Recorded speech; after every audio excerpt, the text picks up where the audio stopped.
Okay, we're starting today a sicha. This is in Chelik Lamed Hey, Parshas Chayisara, the third sicha.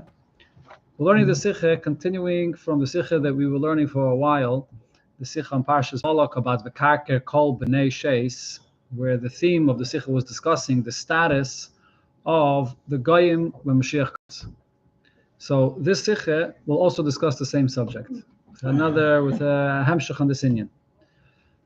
We're not going to learn the beginning of the sicha, but just to tell you how the Rebbe gets into this subject in Parshas Chayisara, because both by Avram and Sarah, only after their name was changed, did Avram give birth to Yitzchak. And what was the change of the name? Avram to Avraham means that he's Av Hamon Goyim, that he becomes a Av for everybody, for all mankind. Similar by Sarah, instead of being Sarai, she's a Sarah, a minister, a master over the whole world. So the Rebbe discusses that we're talking here about Yitzchak being born, the Hemshech of Klal Yisrael. Why is it significant, the fact that they get a name that shows their connection to the Hashpah, to the entire world? That's the way the Rebbe comes into this subject. So to explain this, the Rebbe begins here with the halacha of Sheva Mitzvahs B'nei Noach, that's in Siv Dalet, and then later on the Rebbe is going to talk about how this is going to be loss of Lavai. And again, discussing this inyan, what's going to be the status of the Goyim in the world when Mashiach comes. That's the Nekuda here that the Sikha will discuss. So we're starting on page 96 in Ois Dalet. Do you want to entertain a question? Into what? Entertain a question on this idea about the Goyim? Yeah, we're talking about the Goyim, remember? Talking about the Goyim loss of Lavai. Yeah, I read Continuation, the previous Sikha. Statement from Pierre Gras that the Goyim will be there for a while, but says Mitzvah, at the end of Zman, it'll just be hidden, the Goyim will not be around anymore. Okay, the Rebbe over here proved from the Rambam and from the Alter Rebbe that that's not the case, that even when Mashiach comes, there'll be Goyim as well. Right, he said they'll be there. Yeah. But self-Mitzvah, they won't be there. Okay, wait, right. Let's go, Siv Dalet, let's learn inside. I'm sorry, it's not an answer, because he does say that they're in time of servitude. And we're discussing that there'll be a mitre that they'll have in time of servitude. Doesn't say anywhere that they'll be there forever. Okay, possibly. Okay, let's continue, Siv Dalet. V'yuvan zeh behektim divrei Rambam oides chiyuv zay mitzvahs b'nei Noach.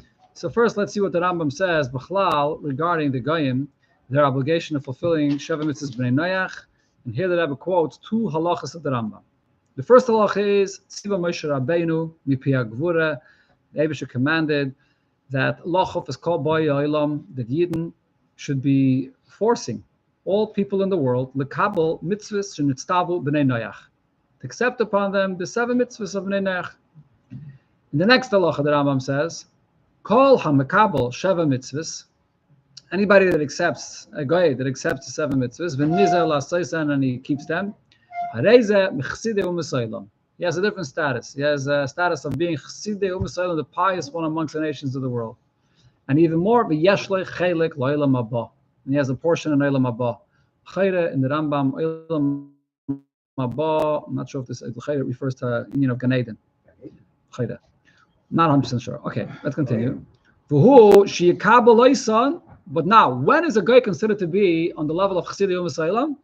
Only if he accepts to fulfill them, v'yasais, and he actually fulfills them, ifnei shitziva ben HaKadosh Baruch Hu b'Teirah, because the Eibishter commanded in Teirah that it should be done.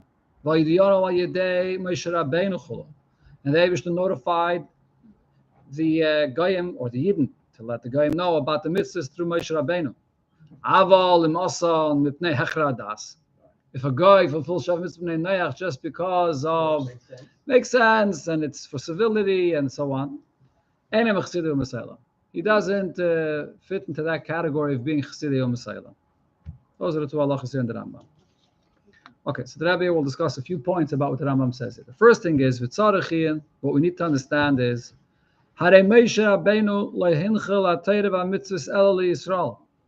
As the Rambam writes there earlier in Perek, in the beginning of the halacha that the Rebbe quoted before, Moshe Rabbeinu only inherited Torah and mitzvahs to Yidden. Goyim, they have no connection to Torah. So if so,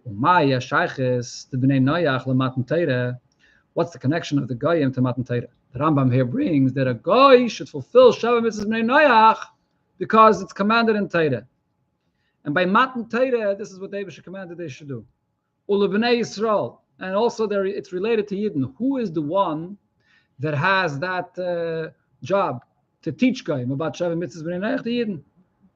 Eibusher could have communicated somehow with the Goyim directly. He wants them to fulfill Sheva Mitzvahs Bnei Noach. The Yidden don't have to be the ones that should bring them to fulfill this.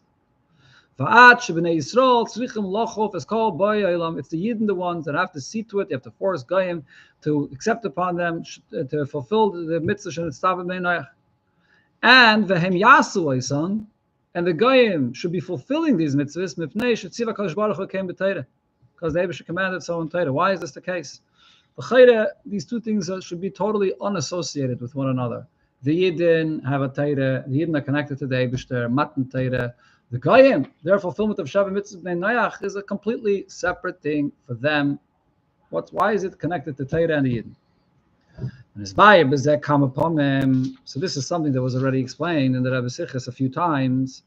Based on what Chazal tell us, the first Rashi in Chumash, Shekol Abriya B'Shvil Yisrael, the entire creation is all for the sake of Yidden, or B'Shvil HaTorah, and for the sake of Torah.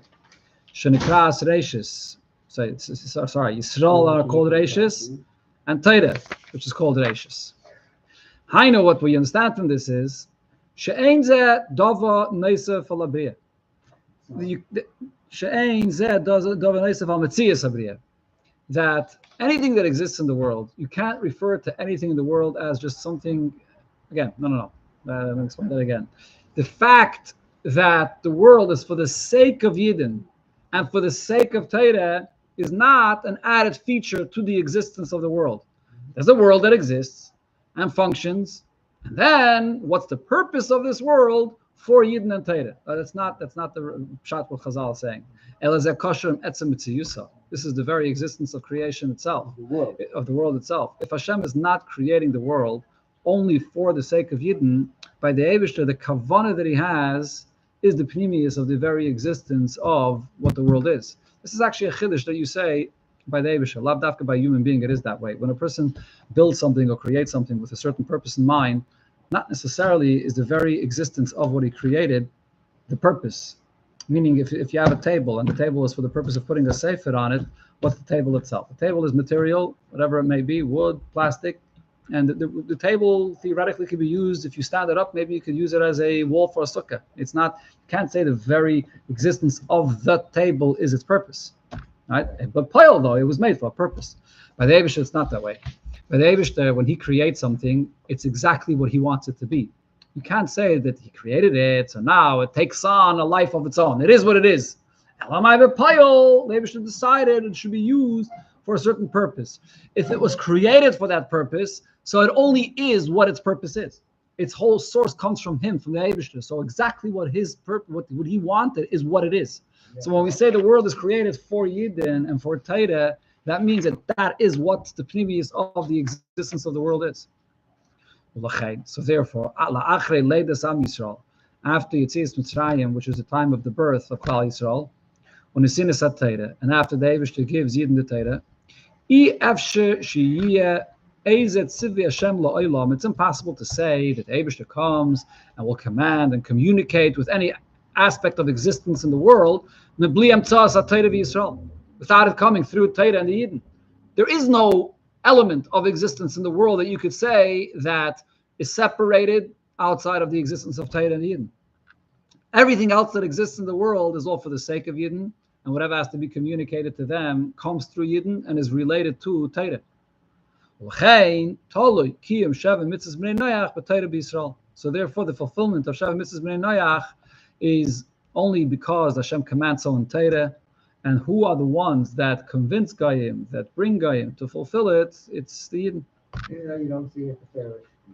In? You don't see the Pharaoh written that the Eibusher came and spoke to the Goyim. Well, the Rambam says it. But the Eibusher didn't speak directly to the Goyim. Right. The Eibusher spoke to the Yidden. Right. And the Yidden are the ones that give it over to them. Okay, this is the general point there. Now, the Rebbe points out that if you look here in the Rambam that the Rebbe quoted before, there's two different points the Rambam said. Yesh l'daik b'Rambam manal. Now, can look further into the Lashon of the Rambam. The 2 points that the Rambam says are divided into 2 halachas. What does it say in the Rambam? Aleph, number 1, he says, Tziva Moshe Rabbeinu mipia gvura lachov is called Bayel and Lekal Mitzvah Tztav Bnei Noach. The Rebbe commands that Yidden should convince a guy to do Sheva Mitzvah Bnei Noach. This is what the Rebbe kocht sich in, that when you meet a guy, you should tell him Sheva Mitzvah Bnei Noach. Now, when the Rambam says that in the first halacha, that's all he says. See to it, convince a guy to do Sheva Mitzvah Bnei Noach. The Rambam doesn't have any other details about the motive, why he's fulfilling it, for what reason. Is he doing it because of Hechra Hadas, because it makes sense to him? Is he doing it because of Torah, Sinai? The Rambam doesn't mention any of that. Now, in the next halacha, the Rambam adds, that the guy should fulfill it because it's written in the Torah, and that Moshe Rabbeinu, the Eibusha told him the Sheva Mitzvahs Bnei Noach. So, from Harambam, halachas nefradis. These are 2 separate points that Rambam writes in 2 separate halachas. So, what do you see from this? So, l'chayre, now it's over here. Seemingly, mizeh shaloi hisker Rambam behemshech la'achiyuv lochof is called boyel and lekabel mitzvah shemitztav. When the Rambam talks about obligation that we Yidden have to convince Goyim to do Sheva Mitzvahs Bnei Noach, shechi of zeh koilol, that this obligation that Yidden have includes shekabolas hamitzvahs shelahem tiyeh mipnei shitziv ben b'Torah, that they should accept these mitzvahs because the Eibusha commanded so in the Torah. The Rambam doesn't write that detail.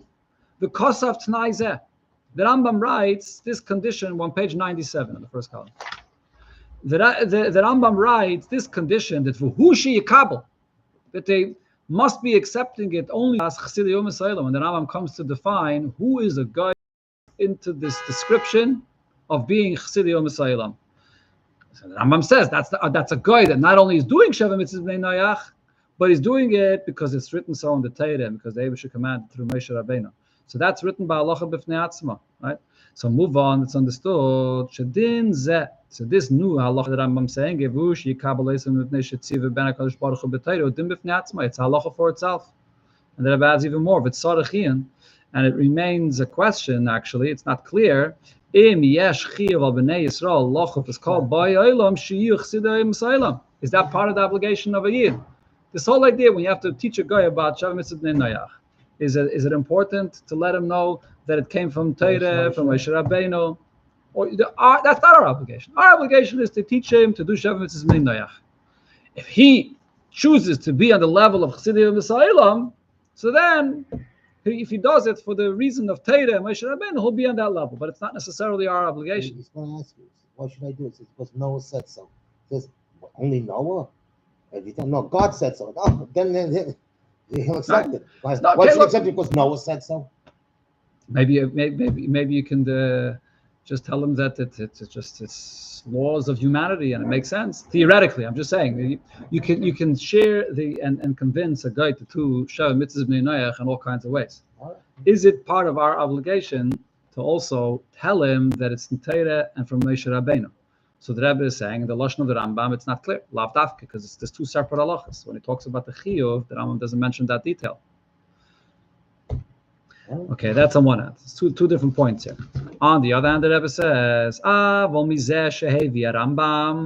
gam naizeh, but the Rambam does bring here this condition about the fact that it comes from Torah and it comes from Moshe Rabbeinu. So even if it's in another halacha, but nevertheless he brings it behemshech l'chiyuv the Yisrael halacha cholo.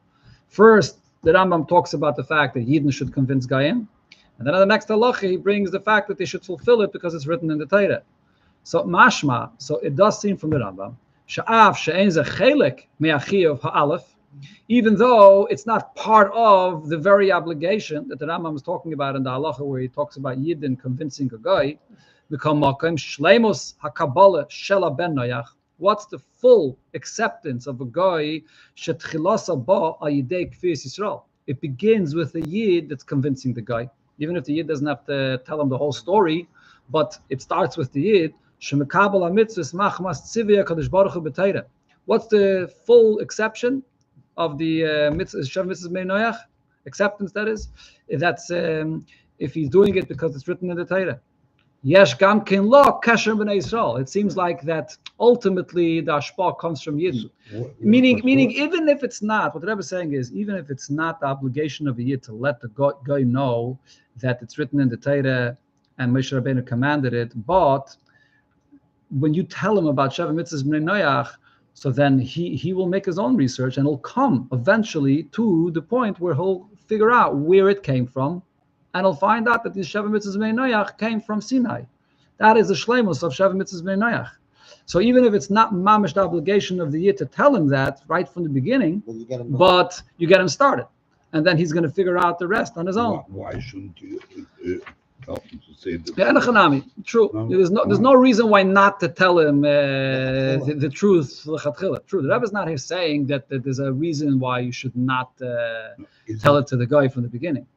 But the question is it an obligation? Is it part of the obligation to tell it to the guy? Well, you can do it in different ways how to convince him. Yeah, true. Okay. So the point is that you have to let him know the Sheva Mitzvahs B'nei Noach. That's one point. You have to convince him. There's different ways you can convince him. But then, though, the shleimus of the Sheva Mitzvahs B'nei Noach is when he realizes there's a Torah, a guy. The shleimus of the existence of a guy. It's a pelletic thing if you think about it. What's the shleimus of a guy that he knows there's a Torah? He knows there's a Moshe Rabbeinu. What's that guy with Torah? What's that guy with Moshe? The Ram says no. The shleimus of a guy doing Sheva Mitzvahs B'nei Noach is if he knows there's a Torah and he has to know Asadah Moshe Rabbeinu. That's the ultimate acceptance of a guy. Amazing. So it definitely ultimately comes through Yidden, but lav dafke, the Yid himself is the one that has to start him off and tell him that right away. If the guy comes to that later on his own, then the Yid fulfilled his obligation that he let him know about the Sheva Mitzvahs B'nei Noach. I'm not sure if that how to what extent and how that applies by a guy. It applies by a guy also to some extent, but not like by a Yid. Why shouldn't it? There's no reason why not. No. But if he's not on the level, he doesn't know what you're talking about. He's not going to accept it. He has no idea what you're saying to him. There's a Torah, there's Moshe Rabbeinu. Let's say there's a guy that for whatever reason you feel that if you're going to talk to him about Torah and Moshe Rabbeinu, he has no clue what you want from him. He has no interest. He has no clue what you want from him. But if you start explaining to him that the Sheva Mitzvahs B'nei Noach, which are ideas that a person could understand al pi seichel, so then he'll accept it. So the first level he accepts it is al pi seichel. And then afterwards, we'll come to the shleimus of it when we'll realize that's not Torah and Moshe Rabbeinu.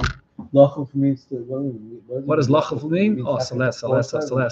What does that mean? Oh, so let's we're gonna learn one more paragraph here today. Let's see what it says.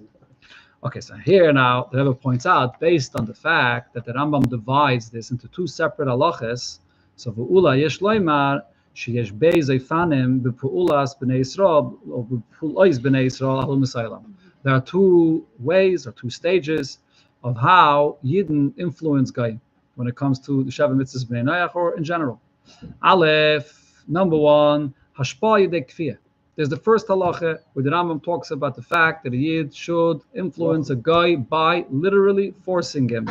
Now here the Rebbe teaches what kfiyah means. Im kipshuta, whether kfiyah means in the literal sense that you coerce him to fulfill. You tell him, listen, if you're not going to fulfill Sheva Mitzvahs B'nei Noach, you'll get a fine. You'll be imprisoned. You have a look. Take a look in Order 31. Kishayad Yisrael Tkifa.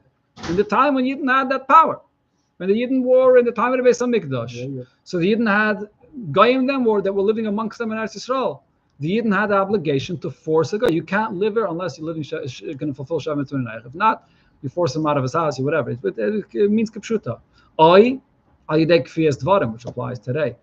When you convince someone, kfiyah, when the person understands something al pi seichel, so then seichel dictates that he should behave in a certain way. That's also forcing him to follow a certain perspective that you explain him. L'kabel mitzvahs shenitztabu b'nei Noach, that he should accept upon himself the 7 mitzvahs b'nei Noach.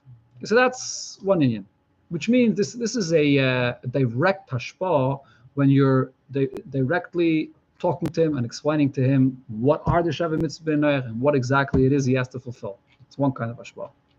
But then there's something else, pu'ula ba'kifin, a more roundabout kind of hashpah, meaning an indirect hashpah. What does this mean? After a guy becomes aware and begins fulfilling the Sheva Mitzvahs B'nei Noach, what happens then? Eventually a guy lives a civil life. a guy lives a life according to Shev Mitzvah B'nech, the way the Eibush should design, the guy should live. So he's living a healthy, normal life of a guy in the world. Eventually, they come to a deeper level. They come to the recognition shetzrichim lekabel ha-mitzvahs, that they have to accept to fulfill these mitzvahs. Mipnei shetziva ben HaKadosh Baruch Hu b'teira v'diyon alidei Moshe Rabbeinu. They come to a higher level. Well, it doesn't come. It comes behemshach to the hashpah of Yidden. That's what you see here. What the Rebbe is saying. It is also the hashpah from Yidden, but it's not the same type of hashpah where you're either commanding a guy do A, B, and C, or you're explaining and convincing him do A, B, and C. But it's more of a makiv, like a more general hashpah, when the guy listens to a yid and sees how a yid lives his life and sees what a yid stands for, and so on. So he takes the general hashpah of a yid in the recognition of the existence of the Eibishter in the world. That's what I was talking about it there. This hashpah also comes from yidden, but it's a different type of hashpah. Take a look in Order 33. The Rebbe spells out these two kinds of hashpahs that you see in different time periods. 33. See it? If you look throughout history, you could see these two kinds of hashpahs that Yidden had on Goyim throughout the generations. Aleph, one was al Yidei Mulchama Lichbei Shartzam, when Yidden fought and they conquered territory. Shas Dinam Sheyilachol Mas Vavaducha. The Goyim that lived in those territories that Yidden conquered, even if they want to stay to live there, they have to pay taxes and they have to be servants. They have to accept to fulfill all Shav Mitzvahs B'nei Noach, and they have to pay taxes, so they become subservient to Yidden. That's right, correct. No, doesn't mention anything about Har Sinai.